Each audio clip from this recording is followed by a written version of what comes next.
What if everything we know about humanity's history is false? There are numerous accounts of artifacts being confiscated by or sent to the Smithsonian, never to be seen again. Is the Smithsonian Institute covering up America's real history? Hundreds of the reports, literally hundreds of the reports, ends by saying the bones have been taken away by the Smithsonian for further investigation, and they never get heard of again. Of the millions of pieces the museum owns, only a small fraction are actually displayed. Forget what they want you to see. What is the Smithsonian hiding?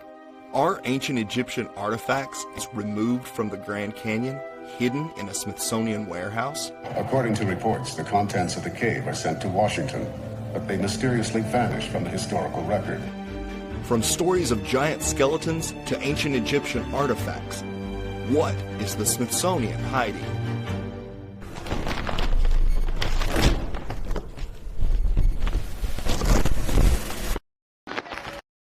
At the end of the Indiana Jones film, Raiders of the Lost Ark, the legendary Ark of the Covenant, which has been obtained at great cost, is seen being pushed into some government warehouse, never to be seen again.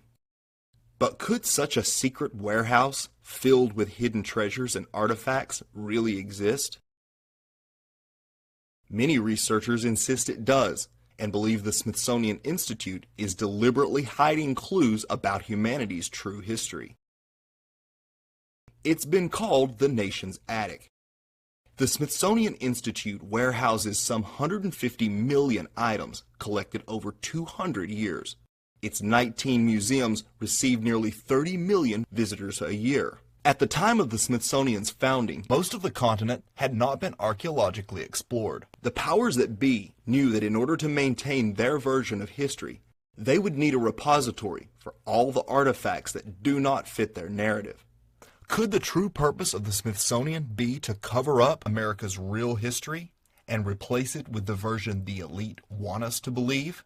Many researchers believe so and point to numerous newspaper articles claiming incredible finds were taken by the Smithsonian, never to be seen again. Stuff like Egyptian artifacts and giant bones. One such article appeared in the Phoenix Gazette back in 1909 that still sparks fascination and curiosity to this day.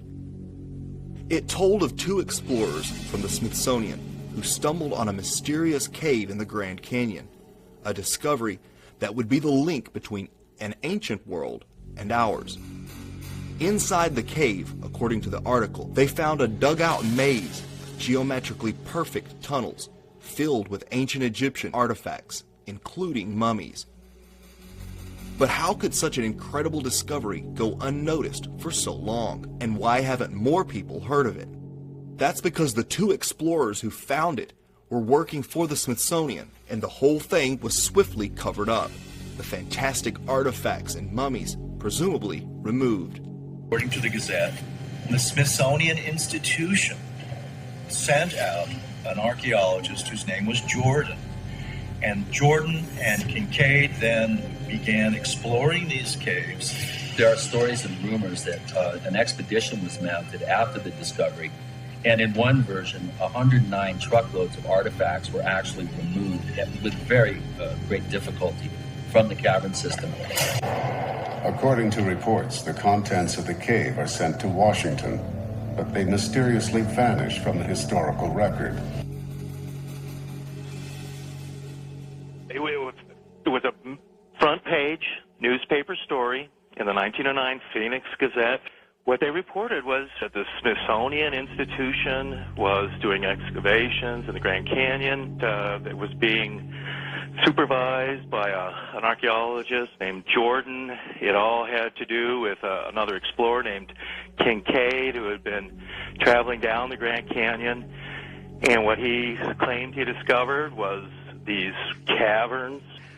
Inside these caverns were, he thought, and the Smithsonian then later confirmed, according to the newspaper report, that there were Egyptian artifacts, there were Hindu, Buddhist artifacts from India. They were saying that, there were mummies in there, and that apparently they had a special vault in the Grand Canyon where They buried some of the leaders, the people they had left behind with artifacts and things like that. And that the Smithsonian Institution got involved. They were hauling all this stuff out of these caves, including these mummies, swords, shields, statues. Jordan, the archaeologist, who was going back to Washington, D.C., back to the Smithsonian.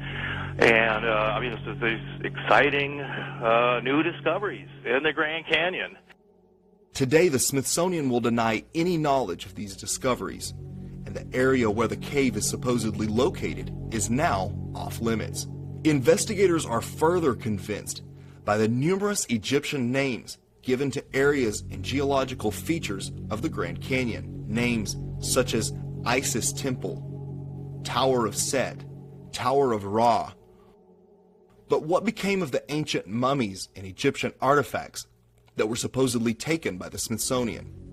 Could they be stored in some secret warehouse? Many researchers, such as David Hatcher Childress, believe it's a possibility. And it's really a lot like the first Indiana Jones movie, where Indiana Jones has discovered the Lost Ark of the Covenant, and then right at the end of the movie, he says, well, where's the Ark? And they tell him, oh, well, don't worry, top men are working on it.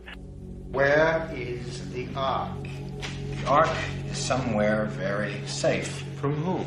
The Ark is a source of unspeakable power, and it has to be researched. And it will be, I assure you, Dr. Brody, Dr. Jones. We have top men working on it right now. Who? Top men. And then the last scene in the movie is this giant warehouse, apparently at the Smithsonian, and the Ark of the Covenant is in this crate, and it's being put in this giant warehouse, and no one's ever going to see it again. But if such a clandestine facility does exist, what other hidden items from our history might be stored there? That's where the story gets even more intriguing. There are numerous accounts of giant skeletons being found across America, only to be taken away by the Smithsonian. In 1912, archaeological excavations of ancient mounds near Lake Delavan in Wisconsin had found skeletons of extraordinary dimensions, some of them nearly 10 feet tall. On May 4th, the New York Times picked up the story. The article tells of 18 skeletons of a quote-unquote hitherto unknown race and adds that the skulls of the skeletons were unusually large. And that was only one of over a dozen similar stories reported in newspapers in the late 19th, early 20th century. So in the articles of the giants that were found in the late 1800s into the early 1900s, yeah, they found a lot of bones. There's some photographs in the book that show that they did find something that was phenomenal in size. And I'm not talking one or two cases. There's dozens of them. And they're scattered across the U.S. And many times they're related to what's called today Indian mounds. Either in or near the mound, they found these giant skeletons. Giant skeletal remains have been found in Minnesota, Iowa, Illinois, Ohio, Kentucky, New York, and other places around the world, many of which found their way to the Smithsonian, where they were never seen again. Long been fascinated by legends of American giants is David Hatcher Childress. A number of mounds in the Midwest in America were excavated starting around 1850. And in many cases, they would find skeletons of people who were in excess of 7 feet tall. The one that was found in Bridal Veil Falls, California by a group of miners, first they found this wall with very intricate hieroglyphics. They assumed that they were finding gold behind the wall. They broke it down, and they found this woman holding a child covered with fur and a strange kind of dust. The same tall female mummified remains have been found in Texas. They have been found in Death Valley. They have been found in other parts of California. These old photographs and newspaper clippings are all that survive of these mysterious giants. So this is the first level of kind of cover-up conspiracy when the Smithsonian got involved. And they got so involved, it got to a point where they were, as soon as there was any reports, they employed about 200 people to go out to mound sites, to go out and find any reports and to get all the skeletons, to disappear them as quickly as possible. Some years ago, when the Colonel Ben Smith mound was opened by Professor Norris of the Smithsonian, he found the skeleton of a giant which measures 7 feet 8 inches in length. Also, a stone axe was discovered, which was huge. Again, we have the Smithsonian involved here. This is the time when they were starting really in full flow of going to all the different sites to make sure they recovered the bones. More examples here, 7-foot-tall skeletons. Again, Smithsonian getting involved. Again here, this is quite an interesting one actually, a 10-foot skeleton skull. But what's weird about this one, it's talking about technology. As corroborative proof, the members now was between the rusty and time-worn barrel of what appears to be an ancient gun weighing between 25 and 30 pounds, resembling a flintlock rifle. This, they said, was picked up beside the skeleton. These bones will be taken out of the cave at the earliest possible date and carefully packed and forwarded to the Smithsonian Institution. Yay! We've got like probably 130, maybe 150 reports that end with the Smithsonian. No, maybe, I think it might be 250 in fact. Archaeology at that time was in a heyday. There was everybody that had a shovel was out trying to find something. But what's interesting is that the finding of these giant mummified bodies and giant fossils and bones, really you can't pin to any particular location. They were finding them in Greece, they were finding them in Italy, they were finding them in the Middle East, they were finding them in America. And even if you write off a few of those as perhaps a hoax or a misinterpretation of something else, you're still left with a tremendous amount of evidence to show that there were these giant beings at some point walking the earth. I grew up in Anderson, Indiana, and I knew that we always had Mound State Park that I was visited myself as a kid and everything, but nobody ever said that there were any giant skeletons found there. And in this article, it talked about the Smithsonian being interested in making that area a national park because of the finds. And what they found was they broke into an area near the mound that inside were 6 giant skeletons that were in a sitting position. And when they broke into this, the fresh air got in and most of the skeletons just disintegrated into pieces except for at least 2 of the skulls. There was this 1883 newspaper article about how one of the historians in Anderson had one of the skulls and that another one was on display, which back in those days, as these skeletons were being found mostly in the late 1800s, they would be displayed in the museums all over the country. And then they just started disappearing because the Smithsonian would come in and take the bones, telling them that they wanted to investigate them, and they would never be returned. I even read an article that suggested that they had so many of these that they could no longer store them at the Smithsonian, and they would take them on barges out to the Atlantic Ocean and just dump them. The Smithsonian does not seem to want to come forward to answer any questions about this. There was one man during the period of time that most of these skeletons were being discovered, and that's because we were pioneers and we were building houses, and they were buried so shallow, 3 feet. You would find the bones at 3 feet only.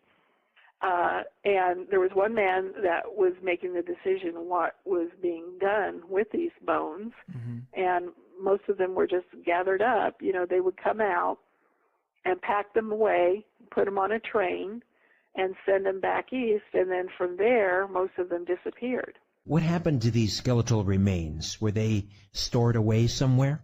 The last I'd heard was that some of these things were kept in like a forensic vault at the university.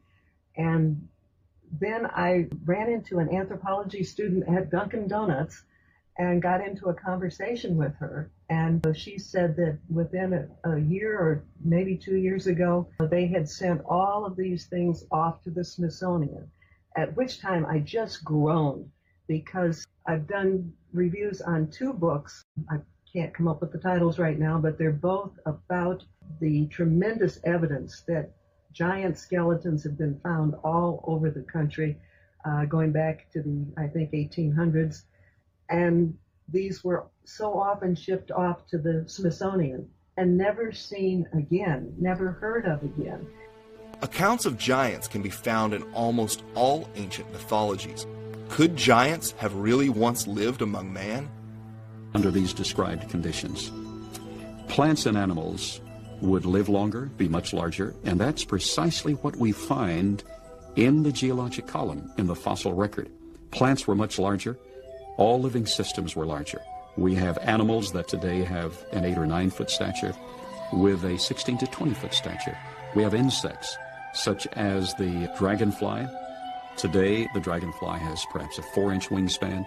In the fossil record, his counterpart, Meganeuropsis, had up to a 5-foot wingspan. Everything was larger in the past.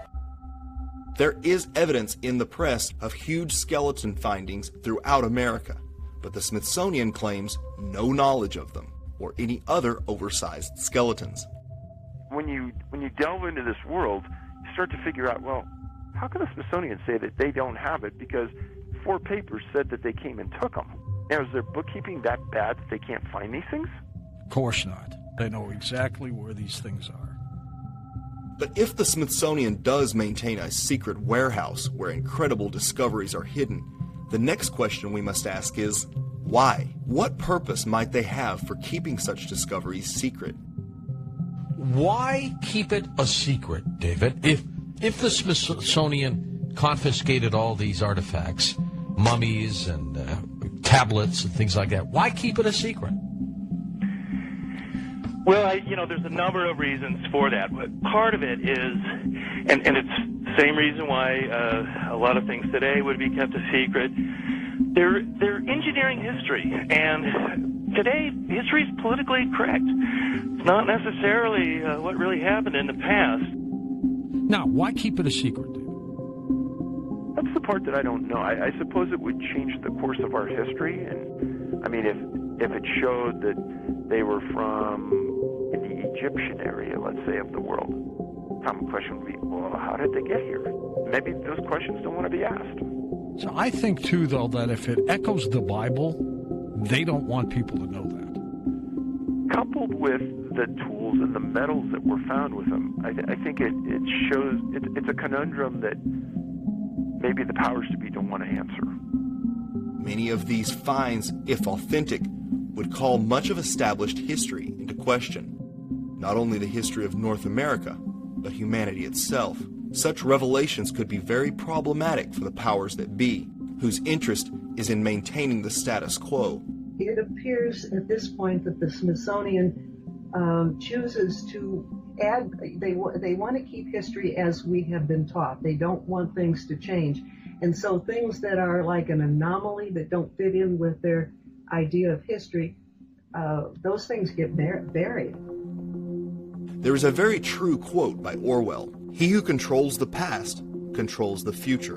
Who controls the present controls the past. In other words, if the powers that be control what we think of as our past, then they get to establish the framework through which we view the present. But to discover the Smithsonian's real purpose for hiding various artifacts, perhaps it's best to follow the money.